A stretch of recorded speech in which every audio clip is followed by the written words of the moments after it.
प्रिय विद्यार्थियों, बे पाठ सेकंड तर्कशास्त्र में सत्यता फलन संयोजन प्रतीकात्मक तर्कशास्त्र के अंतर्गत जो है ट्रूथ फंक्शन या सत्यता फलन संयोजन के अंतर्गत आज हम जो है सत्यता सारणी के संदर्भ में चर्चा करेंगे। जैसा कि आप लोगों को प्रतीकात्मक तर्कशास्त्र के अंतर्गत पिछले वीडियो में कनेक्टिव के बारे में, संयोजक के बारे में जो है बतलाया गया था। 5 प्रकार के संयोजक जो है सत्यता फलन के अंतर्गत आते हैं और ये 5 जो संयोजक है वो है संयोजन, विकल्प, निषेध, हेतु मद और शाब्दिक प्रतिपत्ति। पिछले वीडियो में इनकी पहचान है, वाक्य प्रयोग है और इनका प्रतीक चिन्ह है, इनके बारे में हमने चर्चा की थी। जैसा कि बताया गया था कि संयोजन की जो पहचान होती है वो और शब्द से होता है कि 2 कथनों को और शब्द से जब जोड़ा जाता है तो वो संयोजन कहलाएगा। इसके अतिरिक्त जो है तथ्य है, यद्यपि है, तथापि है आदि के द्वारा भी इसकी पहचान की जाती है। और डॉट जो है इसका प्रतीक चिन्ह था। दूसरा जो बात हमने की थी विकल्प की कि 2 वाक्यों को जो है या तो या शब्द के द्वारा जो जोड़ा जाता है या हत्वा के द्वारा जोड़ा जाता है उसे विकल्प कहते हैं। अर्थात दोनों में से एक के चयन की छूट दी जाती है कि दोनों में से एक का चयन करना है, वो विकल्प के रूप में होता है। और इसका जो प्रतीक चिन्ह बताया गया था वो अंग्रेजी का भी अक्सर होता है। तीसरा जो है निषेध है। निषेध का तात्पर्य जिसमें नई शब्द का प्रयोग, अंग्रेजी में नोट शब्द का प्रयोग होता है, वो निषेध कहलाता है और इसका एक भंगिमा ली हुई रेखा जो इसका प्रतीक चिन्ह है। उसके बाद में हेतु मद है जो या तो से शुरू हो और या के द्वारा दूसरे सेंटेंस को जोड़े। या तो से शुरू हो और या के द्वारा, जैसे यदि बादल होंगे तो वर्षा होगी, यदि विद्यार्थी परिश्रम करेगा तो प्रथम श्रेणी से उत्तीर्ण होगा। तो ये जो है या तो वाला सेंटेंस है या अगर मगर का जो सेंटेंस है, इफ देन का जो सेंटेंस है वो हेतु मद तर्क वाक्य कहलाता है। और इसका घोड़े की नाल की तरह पड़ा हुआ जो यू होता है उसका प्रतीक चिन्ह है जिसे हम घोड़े की नाल की तरह मतलब देखते हैं। उसके बाद में जो है शाब्दिक प्रतिपत्ति। शाब्दिक प्रतिपत्ति से तात्पर्य यदि और केवल यदि, नॉट ओनली बट आल्सो शब्द का प्रयोग जहाँ पर किया जाता है। यदि और केवल यदि शब्द से कोई वाक्य प्रारंभ किया जाता है तो वो जो है शाब्दिक प्रतिपत्ति कहलाता है।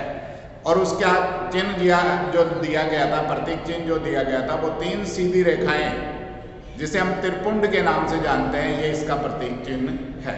तो 5 जो है संयोजकों के बारे में हमने पहचान के बारे में, उनके प्रतीक चिन्हों के बारे में चर्चा की।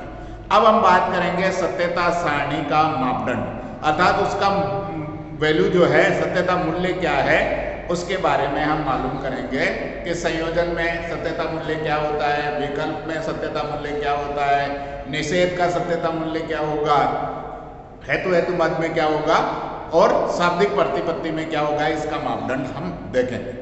तो सबसे पहले जो है संयोजन के संदर्भ में हम चर्चा करें, सबकी परिभाषा देखें, उसके बाद में सत्यता सारणी के रूप में प्रयोग करेंगे। सबसे पहला जो है संयोजन की बात हम करेंगे। संयोजन में जब 2 कथन एक साथ सत्य होते हैं, 2 कथन होंगे जो और शब्द के द्वारा जुड़े होंगे। जब 2 कथन जो है एक साथ सत्य होते हैं तो संयोजन का सत्यता मूल्य सत्य होता है। स्पष्ट रूप से समझ लें कि दोनों कथन एक साथ सत्य होंगे तो सत्यता मूल्य क्या हो जाएगा, संयोजन का सत्य होगा। बाकी सभी परिस्थितियों में उसका सत्यता मूल्य क्या होगा, असत्य होगा। इसका तात्पर्य एक कथन सत्य है, पहला कथन सत्य है, दूसरा कथन असत्य है तो सत्यता मूल्य क्या हो गया, असत्य हो गया। सपोज कीजिए कि पहला कथन असत्य है और दूसरा कथन सत्य है तो भी सत्यता मूल्य क्या होगा, असत्य होगा। या दोनों ही कथन असत्य हैं तो भी सत्यता मूल्य असत्य होगा। अर्थात एक ही परिस्थिति में सत्यता मूल्य क्या होगा, सत्य होगा, जब दोनों कथन उसके एक साथ सत्य होंगे। दोनों कथन एक साथ सत्य होंगे तो सत्यता मूल्य सत्य होगा और शेष सभी परिस्थितियों में उसका सत्यता मूल्य असत्य होगा। मैंने 4 संभावना बताई कि दोनों सत्य होंगे तो सत्य होगा, पहला कथन सत्य और दूसरा असत्य है तो असत्य होगा, पहला कथन जो है असत्य है, दूसरा सत्य है तो भी असत्य होगा, या दोनों ही असत्य है तो भी असत्य होगा। अर्थात एक ही परिस्थिति में सत्यता मूल्य क्या होगा, सत्य होगा। दूसरी बात हम विकल्प की करें कि विकल्प का सत्यता मूल्य कब सत्य होता है और कब असत्य होता है।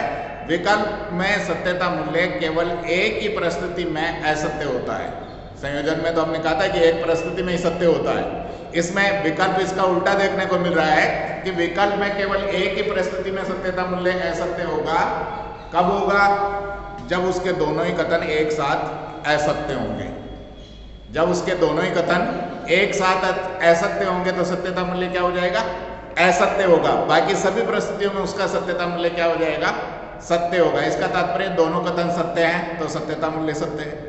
पहला कथन सत्य और दूसरा असत्य है तो सत्यता मूल्य सत्य है। अर्थात एक भी कथन सत्य है तो सत्यता मूल्य क्या हो गया? सत्य हो गया। और दोनों ही कथन असत्य है तो सत्यता मूल्य क्या हो जाएगा? असत्य हो जाएगा। अब उसके बाद में चलते हैं निषेध में। निषेध का तात्पर्य है कि जो दिया हुआ मान है उसका विपरीत होता है। जो भी मान दिया हुआ है, सपोज कीजिए कि किसी राशि का मान सत्य दिया गया है तो निषेध करने पर वो असत्य हो जाएगा। किसी राशि का मान असत्य दिया गया है तो निषेध करेंगे तो वो जो है सत्य बन जाएगा। तो सत्य तो असत्य बन जाएगा और असत्य क्या बन जाएगा?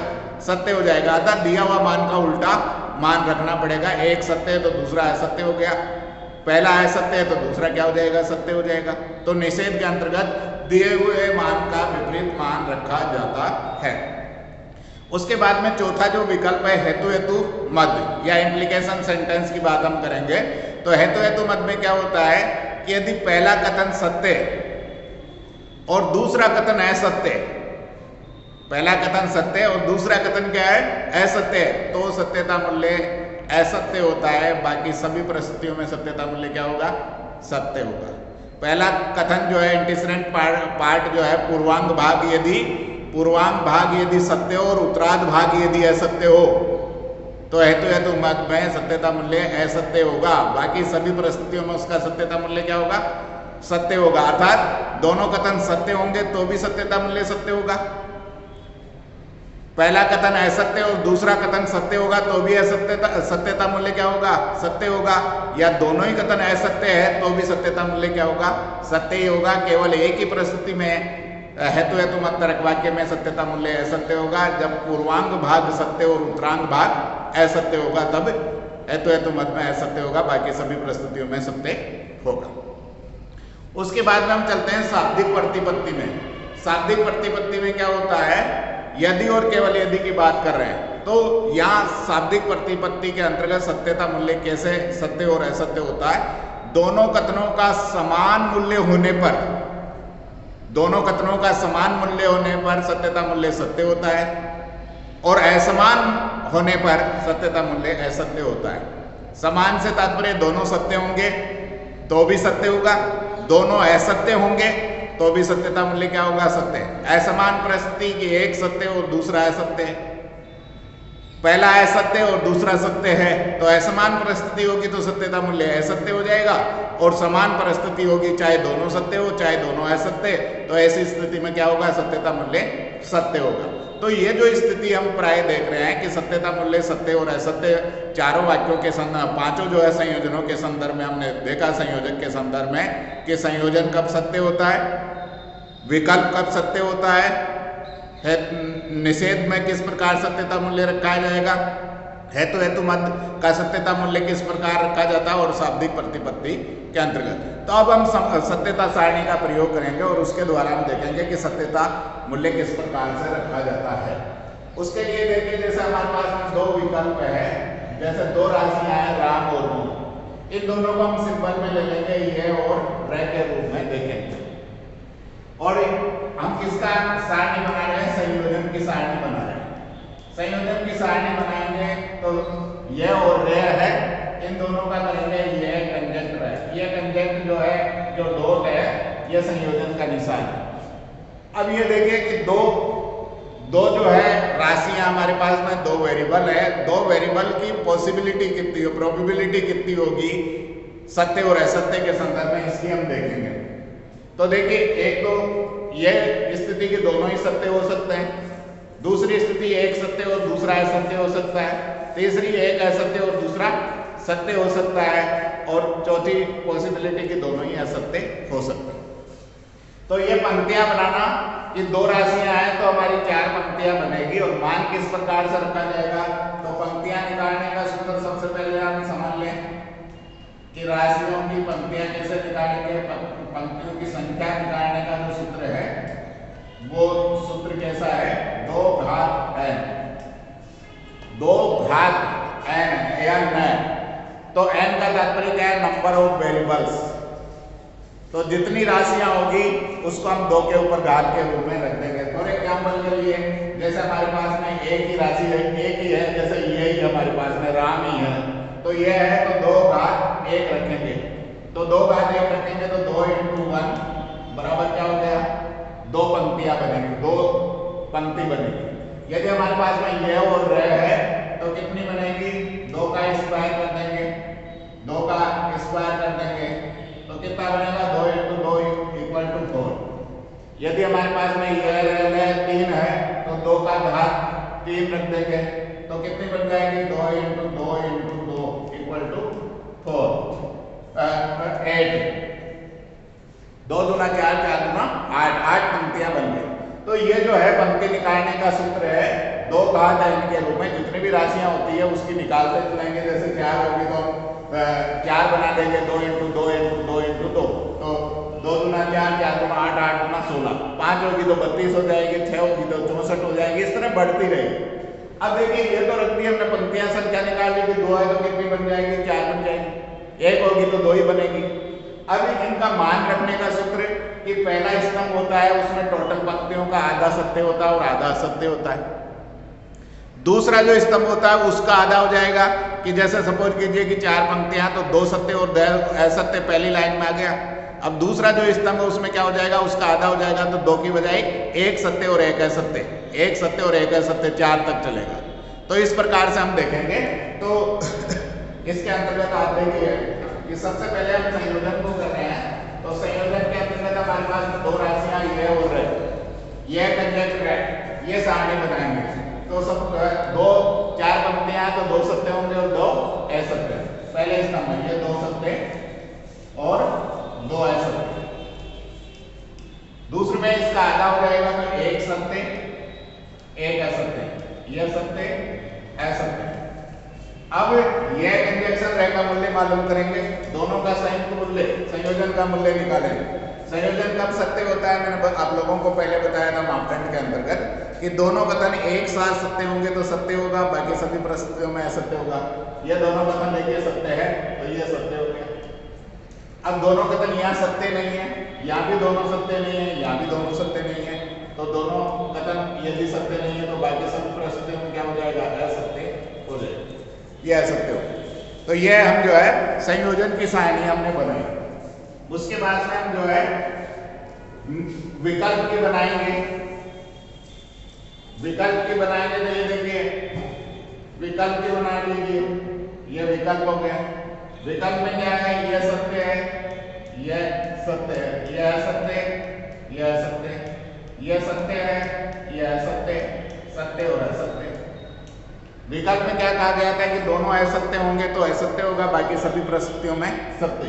तो ये दोनों सत्य है, ये सत्य होगा, ये सत्य है, ये सत्य, एक भी सत्य हो तो सत्य ही होगा, और ये कथन दोनों ही असत्य है तो ये क्या हो गया, असत्य, बाकी सभी में सत्य। ये विकल्प हो गया।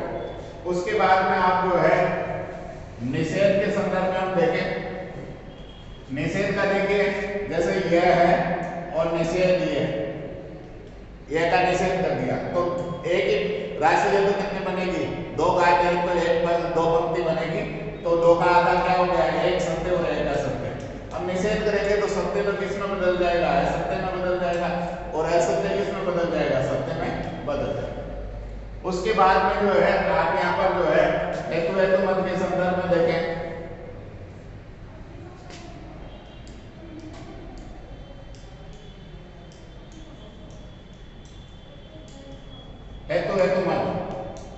हेतु मत की सारणी हम देखेंगे। तो देखिए हेतु मत में ये घोड़े की नाल का जो चिन्ह है, दोनों पहला भाग सत्य और दूसरा असत्य होगा तो असत्य होगा, बाकी सभी में सत्य है। तो ये देखिए पहला दोनों भाग सत्य है तो ये सत्य हो गया, ये पहला भाग सत्य और दूसरा असत्य तो असत्य होगा, ये असत्य है, ये भी असत्य है। जब पहला भाग सत्य नहीं है तो सत्य ही होगा, तो ये दोनों सत्य। केवल एक ही परिस्थिति में असत्य होगा जब पूर्वांग भाग सत्य और उत्तरांग भाग असत्य, तो पूर्वांग भाग यहाँ पर सत्य और यहाँ असत्य, तो यहाँ असत्य कर दिया। यहाँ पूर्वांग भाग दोनों में ही असत्य थे तो सत्य कर दिया गया। अब उसके बाद में जो है शाब्दिक प्रतिपत्ति में देखिए, शाब्दिक प्रतिपत्ति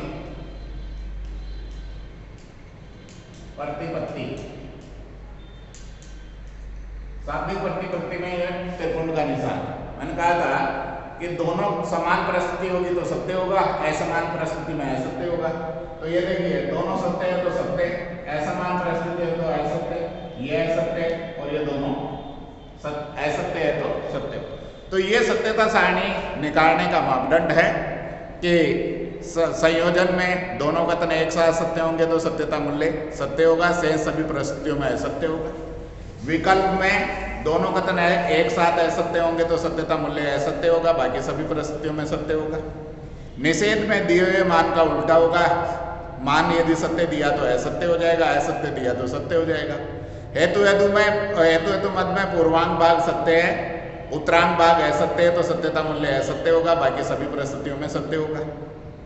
शाब्दिक प्रतिपत्ति में क्या है कि दोनों का समान मूल्य होगा तो सत्यता मूल्य सत्य होगा, असमान स्थिति में सत्यता मूल्य असत्य होगा, अर्थात दोनों सत्य हैं तो भी सत्य होगा, दोनों असत्य होंगे तो भी सत्यता मूल्य सत्य होगा। असमान परिस्थिति एक सत्य और दूसरा असत्य, एक असत्य और दूसरा सत्य है, ऐसी स्थिति में असत्य होगा। तो ये सत्यता सारणी का मापदंड और सत्यता सारणी बनाने का जो है तरीका मैंने आप लोगों को बताया। नेक्स्ट वीडियो के अंतर्गत तो हम जो है आर्गुमेंट्स की वैलिडिटी के संदर्भ में देखेंगे, सत्यता सारणी बनाना देखेंगे कि किस प्रकार सत्यता सारणी में जो आर्गुमेंट्स है उसकी सारणी बनाने के बाद में वो आर्गुमेंट हमारा वैलिड भी होता है या नहीं होता। वैलिड होता है तो किस प्रकार से होगा, इनवैलिड होगा तो किस प्रकार से इनवैलिड होगा। तो सत्यता सारणी के संदर्भ में इसमें आप लोगों को समझाया गया है। आप नेक्स्ट वीडियो के अंतर्गत इसके आगे का भाग देखें। धन्यवाद।